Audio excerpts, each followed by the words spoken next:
माताएं एकादशी का व्रत करती, बहुत ध्यान से सुनना आज की कथा को, शायद जिंदगी में मिली ना मिली, और ये कथा का रिश्ता तो बहुत ध्यान से सुनना, ध्यान से। स्कंद पुराण यहाँ तक कहती है कि इस कथा के चरित्र को जो श्रवण कर लेता है उसको 26 एकादशी करना भी नहीं पड़ती। इस एकादशी की केवल ये कथा सुनकर ही वो तर जाता है। बहुत ध्यान से सुनना इसको, कथा तो बड़े भाव से सुन लो इसको, बड़े प्रेम से। सबसे पहला नियम एकादशी व्रत का, सबसे पहला नियम है कि आप जिस दिन व्रत करो उसके एक दिन पहले भक्ति का संचार इस हृदय में कर लो। भक्ति का संचार इस हृदय में कर लीजिए। जिस दिन आप व्रत करो, जैसे एकादशी का व्रत कर रहे हो तो दशमी के दिन शाम का समय जब आवे, रात्रि जब होने लगे, शाम का समय आवे और रात्रि का आप जब भोजन ग्रहण करो तो उस भोजन में कोई ऐसा पदार्थ ग्रहण मत करिए जिस पदार्थ के कारण आपकी एकादशी बिगड़ जाए।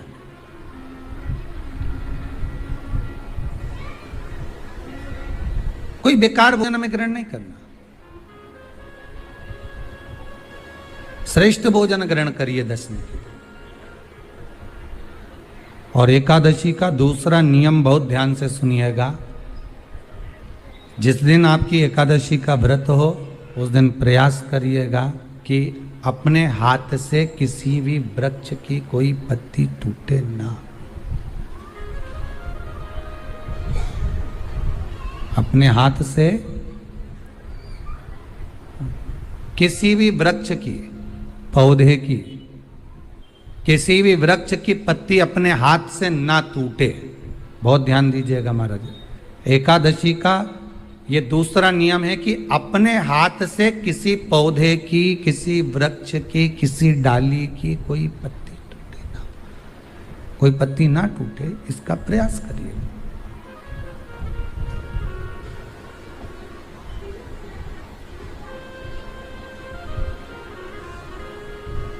कितना सुंदर व्याख्यान कहा है, कितना सुंदर वर्णन है महाराज कि मात्र एकादशी का व्रत कर लेने पर, मात्र एकादशी का व्रत कर लेने पर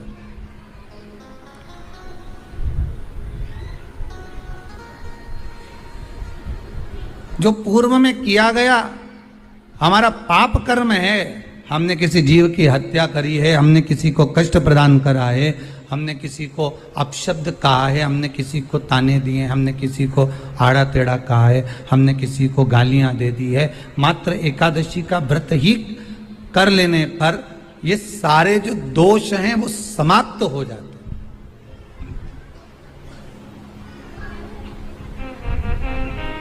सारे दोष हमारे समाप्ति पर आ जाते हैं।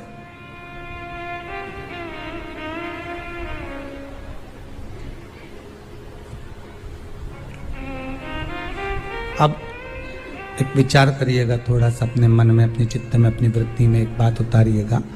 एक अपने मन में एक बात को उतार कर रखिएगा कि आप अपने पाप को, अपने पाप कर्म को जिस दिन क्षीण करने वाले हो, समाप्त करने वाले हो, अपने पाप को आप जिस दिन समाप्ति पर लेकर जा रहे हो तो उसके एक दिन पहले आपको प्रसन्नता होना चाहिए कि नहीं होना चाहिए कि कल मेरा पाप कटने वाला है, कल मेरा पाप समाप्त होने वाला है। जो मैंने पाप कर्म करा है वो समाप्त होगा, जो मैंने पाप कर्म करा है वो कल समाप्त हो जाएगा। तो एक दिन पहले आपके चेहरे पर प्रसन्नता हो कि ना हो?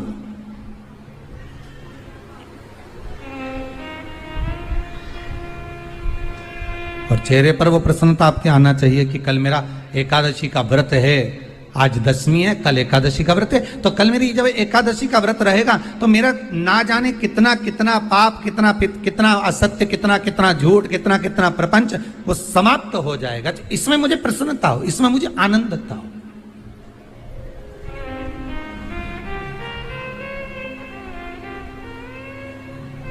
तो क्या कहा गया कि प्रयास करिएगा कि एकादशी के दिन कोई वृक्ष की, कोई डाली की, कोई कोपल की कोई पत्ती ना तोड़ी जाए। क्यों? तो कहा अगर उस पत्ती को हम तोड़ देते हैं, वृक्ष की पत्ती को या क्यारे में लगी हुई कोई डाली की पत्ती को हम तोड़ देते हैं तो एकादशी का पुण्य फल प्राप्त नहीं होता। एकादशी का कोई फल हमारे खाते में नहीं जाता, पुण्य फल प्राप्त। अब फिर भले तुम चाहे तुमने मोरधन खाया हो, चाहे तुमने फिर चिप्स खाई हो, चाहे तुमने फिर व्रत का कितना ही सामान खा गए हो और तुमने सोचा कि आज मेरी एकादशी है, तो फिर उसका कोई फल प्राप्त नहीं है, उसका कोई सुख प्राप्त नहीं है आपको, फिर उसका कोई आनंद प्राप्त नहीं है आपको, तो उसमें कोई आनंद की अनुभूति आपको नहीं मिल रही। को याद रखिए, गौदान और एकादशी, श्रीमद वल्लभाचार्य जी ने मायावत का खंडन करा था जगन्नाथपुरी में, और श्रीमद वल्लभाचार्य जी ने कहा था एकादशी मरने के बाद मत दो, एकादशी जीते जी दो। कहा था कि नहीं कहा था?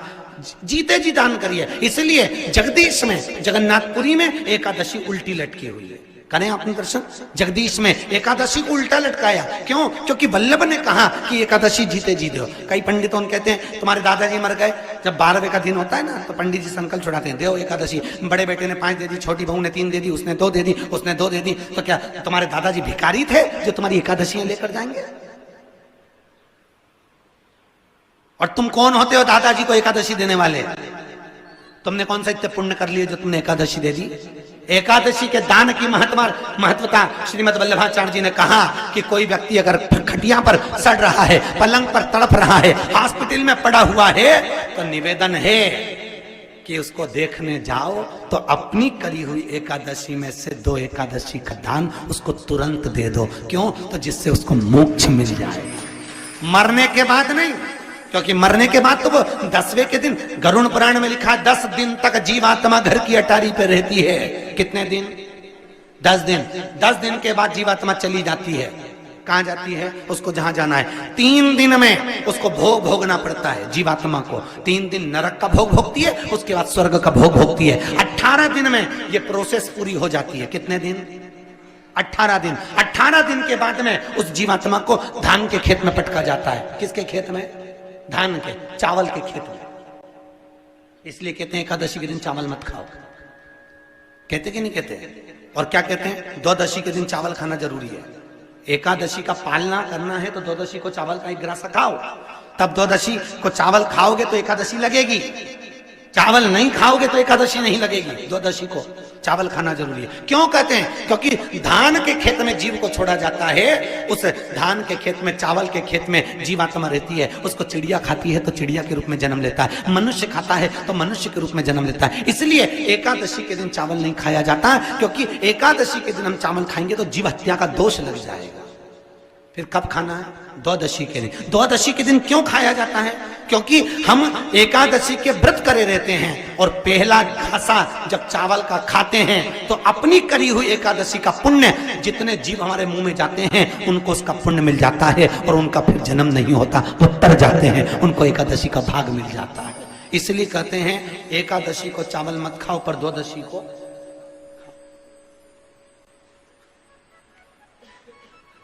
खाइए। 10 दिन तक जीवात्मा है, और आपने एकादशी कब दान दी? बोलो जम के।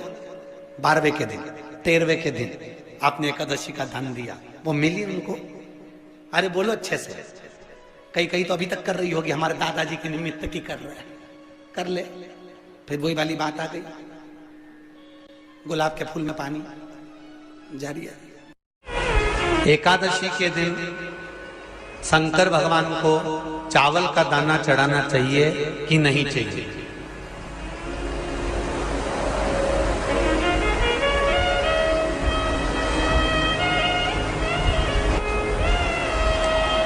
बीमार व्यक्ति से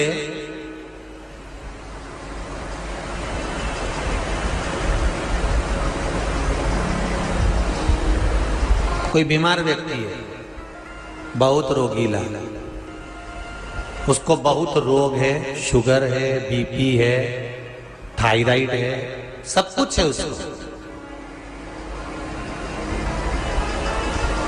और वो रोगीला व्यक्ति जब डॉक्टर के पास जाकर पूछे, डॉक्टर साहब मेरी तबीयत ठीक नहीं रहती है, मैं बहुत कष्ट में रहती हूँ, बहुत तकलीफ है शरीर में। और अभी सावन का महीने का व्रत आ रहा है डॉक्टर साहब, 1 महीना में व्रत करती थी पहले, करूं कि नहीं करूं? तो डॉक्टर साहब क्या बोलेंगे? बोलते जाओ जरा जम के। डॉक्टर बोलेगा कि अब व्रत मत करो। डॉक्टर एक बात कहेंगे, शरीर स्वस्थ रखना है, व्रत बाद में हो जाएगा, अगले वर्ष कर लेना, पर अभी शरीर को सही रखने के लिए दोनों समय अच्छे पेट भरकर सात्विक भोजन करो और अपने शरीर को ठीक करो। सात्विक भोजन करो, अपने शरीर को, व्रत बाद में भी हो जाएगा, अगले वर्ष हो जाएगा।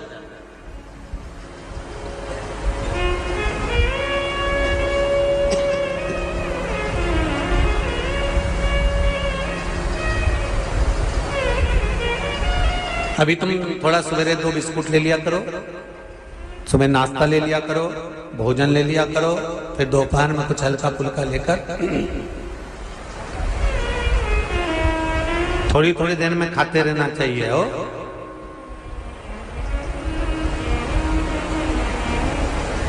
थोड़ा थोड़ा खाओ, थोड़ी थोड़ी देर में खाओ, एक साथ सुरसा जैसे मत निपटा जाए, थोड़ा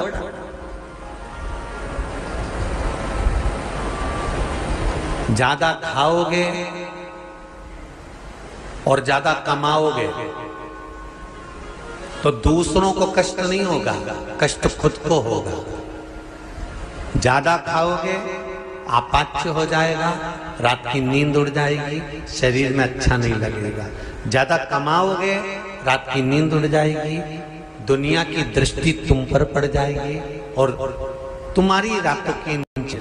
कमाओ भी उतना जितना खर्च कर सको और खाओ भी उतना जितना पचा सको। अति सर्वस्व वर्जन।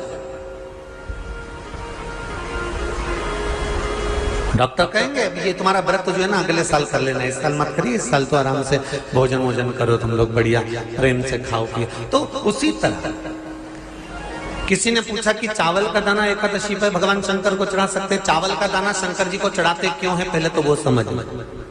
बेलपत्री का तो महत्व आपको बार बार बताया कि बेलपत्री शिव जी को क्यों चढ़ाई जाती है, कहीं रोग के लिए, कहीं बीमारी के लिए, कहीं किस कार्य के लिए, कहीं कोई कार्य के लिए, कहीं कोई कार्य के लिए। चावल का दाना अगर हम शंकर भगवान को चढ़ा रहे हैं तो क्यों चढ़ा रहे हैं, उसका कारण क्या है? चावल का दाना शिव को चढ़ाने का केवल एक कारण रहता है कि चावल को अक्षत कहते हैं।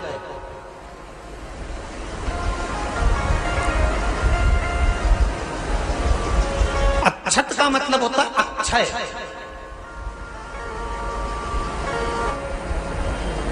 उसका मतलब क्या होता है? अक्षय, जिसका कभी क्षय ना हो। जब हम भगवान शंकर को चावल का दाना चढ़ाते हैं, जैसे बहुत ध्यान दीजिएगा महाराज, बहुत समझने वाली बात है, बहुत ध्यान से।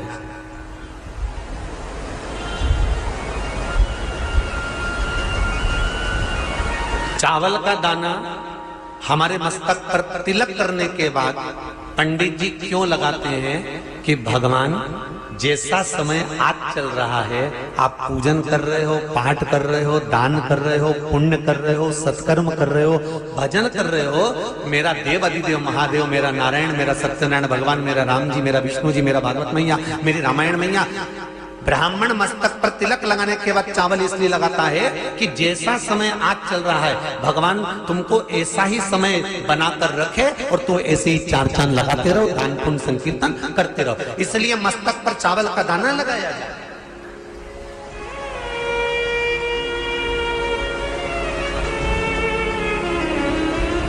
कोई मर जाता है,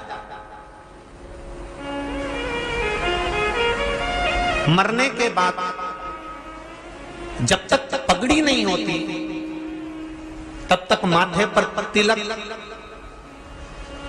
चावल का दाना लगाया जाता है। जम के बोलो जरा, नहीं लगाते। किसी पंडित जी से पूछो, ब्राह्मण देवता से पूछो, ब्राह्मण देवता ये कोई मर गया, और हमारा तो नियम है कि हम सिर पे तिलक लगाते हैं, चावल लगाते हैं, या पंडित जी से हम तिलक लगवाते हैं, मंदिर जाते हैं तो मंदिर में जाके तिलक लगवा के हम चावल का दाना लगवाते हैं। क्यों नहीं लगाते? उसका कारण क्या है? जब किसी के मरने के बाद 10 दिन तक 12 दिन तक मस्तक पर तिलक क्यों नहीं लगाया जाता? 10-12 दिन तक माथे पर तिलक या चावल क्यों नहीं लगाया जाता? उसका कारण है कि ये जो समय आया है, तुम्हारे यहाँ जो गमी हुई है, तुम्हारे यहाँ कोई मर गया है, तुम्हारे यहाँ किसी के प्राण छूट गए हैं, तो ब्राह्मण इसलिए तिलक नहीं लगाता आपको, इसलिए चावल का दाना नहीं लगाता कि ऐसा दिन भगवान अब ना लाए, इसको अमर ना करे, इसको अक्षय ना करे, इसको प्रबल ना करे। और जब चावल का दाना, तो यहां शिव महापुराण की कथा करी, चावल का दाना हम शिव जी को क्यों चढ़ाते हैं, भगवान को क्यों समर्पित करते हैं, भगवान के पूजन में अक्षत क्यों समर्पित करते हैं, चावल क्यों समर्पित करते हैं, उसका कारण क्या है? तो कहा आज मैंने जब चावल का दाना आपको समर्पित करा है, जिस भाव से, जिस विश्वास से, जिस श्रद्धा से, जिस मन से मैं आपको रिझा रही हूं, हे भोलेनाथ मेरी ये मनोकामना पूर्ण कर, इसको अक्षय कर देना, इसको अमर कर देना, बस इतनी कृपा आप कर। अब किसी ने पूछा एकादशी के दिन चावल चढ़ाए कि नहीं चढ़ाए, तो यहां तो सीधी सीधी बात है, बीमारी देखकर थोड़ी ना आती है कि नवरात्र चल रहे हैं कि सावन का सोमवार चल रहा है, बीमारी तो बीमारी। तुम चावल मत खाओ। तिरुपति कौन कौन गया? हाथ उठाओ। ठीक है। जगन्नाथ जी कौन कौन गया? हाथ उठाओ। हाँ ठीक है। द्वारका जी कौन कौन गया? हाथ उठाओ। ठीक है। बद्रीनाथ कौन कौन गया? हाथ उठाओ। ठीक है। एकादशी के दिन कभी कभी तुम बद्रीनाथ चले जाओ, एकादशी के दिन तुम द्वारका चले जाओ, एकादशी के दिन तुम तिरुपति चले जाओ, एकादशी के दिन तुम जगन्नाथ चले जाओ, एकादशी के दिन तुम्हारी मर्जी पड़े भगवान के किसी धाम में चले जाओ और भगवान को भोग लगाओ और उनकी थाली को झांक कर देखना, उसमें चावल जरूर मिलेगा। उसमें ऐसा नहीं है कि चावल नहीं मिलेगा। बद्री नारायण में भगवान को चावल का भोग लगा हुआ मिलेगा, द्वारका में चावल का भोग लगा हुआ मिलेगा, आपको जगन्नाथ में चावल का भोग लगा हुआ मिलेगा, तिरुपति में मिलेगा, द्वारकाधीश में मिलेगा, नाथद्वारा में मिलेगा, सांवरिया सेठ में मिलेगा, काकरोली जी में मिलेगा। आप जहां जाओगे वहां पर एकादशी के दिन भगवान को चावल आएगा, क्योंकि भगवान के लिए परहेज नहीं है। जो काम में डूबा हुआ है, जो आसक्ति में डूबा हुआ है, जो लोभ में डूबा हुआ है, जो वासनाओं में डूबा हुआ है, जो तृष्णा में डूबा हुआ है, और जो माता के गर्भ से जन्म लिया, एकादशी के दिन चावल उसको नहीं खाना। बहुत सुंदर संवाद है, ध्यान दीजिएगा। जिसके घर में कमाने वाले 2-4 हैं, पैसा तो आ रहा है पर घर में टिक नहीं रहा, डॉक्टर में, पुलिस में, एक्सीडेंट आदि में, कहीं गलत जगह पर व्यसन में अगर पैसा जा रहा है, जुए में, मांसाहार, मदिरा पान, या कहीं आया पैसा आने में कमी नहीं, आ रहा है पर टिक नहीं रहा, रुक नहीं रहा, कोई मांगने आ गया, दे दिया, फिर वहां से अपने पास नहीं आ रहा, अपन कह रहे हैं भैया हमारा पैसा लौटा दो, नहीं आ रहा। तो महाराज शिव महापुराण की कथा कहती है, एकादशी के दिन गंगा के जल में मात्र 7 बेलपत्री डालकर जो नंदीश्वर भगवान अर्थात जो शंकर जी के शिवलिंग के सामने नंदी होता है, उस नंदी के चरण पर गंगा का जल चढ़ाकर बेलपत्री शिव पर समर्पित कर देता है, उसके घर में रुपया रुकना चालू हो जाता है, फिर वो गलत जगह पर नहीं जाता, गलत स्थान पर वो धन जाएगा ही नहीं। बेटा अगर व्यसन में पड़ा हुआ है, मदिरा पान में पड़ा हुआ है, मांसाहार में, जुए आदि में जा रहा है, तुम्हें लग रहा है कि मेरा बेटा गलत मार्ग पर जा रहा है, ये मित्र दोस्ती गलत हो रही है, वो सही जगह पर आ जाए। करना है